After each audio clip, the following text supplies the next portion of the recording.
نحمدہ و نصلی علی رسولہ الکریم اما بعد اعوذ باللہ من الشیطان الرجیم بسم اللہ الرحمن الرحیم۔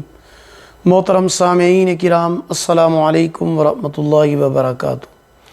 آج ہم بات کریں گے خواب میں ہسپتال کو دیکھنے کے حوالے سے۔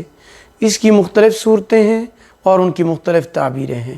خواب میں ہسپتال کو دیکھنا حمام کی دلیل ہے، کیونکہ وہ جن اور شیاطین کا مقام ہوتا ہے، نیز ستر کھلنے اور ناپسندیدہ کاموں کے ظاہر ہونے کی جگہ ہے۔ ہسپتال دیکھنا، بعض علماء کرام فرماتے ہیں کہ خواب میں ہسپتال کو دیکھنا تعلیم گاہ کی بھی دلیل ہوتی ہے، کیونکہ اس میں ادب اور صحت کی تعلیم دی جاتی ہے۔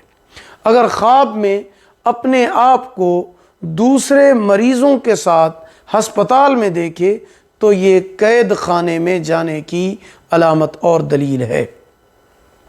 اگر تندرست اپنے آپ کو دیکھے تو یہ مریض ہونے کی علامت ہے۔ خواب میں خود کو مریض اور بیمار دیکھنا عبادت میں خلل واقع ہونے یا سفر کا ارادہ ختم کرنے اور افسردہ غمگین ہونے کی علامت ہے۔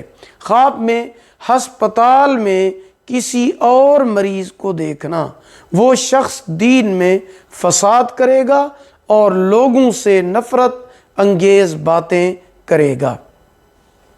اگر آپ کو ہماری یہ ویڈیو پسند آئی ہو، لائک کریں، صدقہ جاریہ سمجھ کر شیئر کریں، چینل پر نیو ہیں سبسکرائب کریں، ساتھ لگے ہوئے گھنٹی کے نشان پر کلک کریں۔ اللہ پاک آپ کے حامی و ناصر ہوں۔ آخر دعوانا ان الحمدللہ رب العالمین۔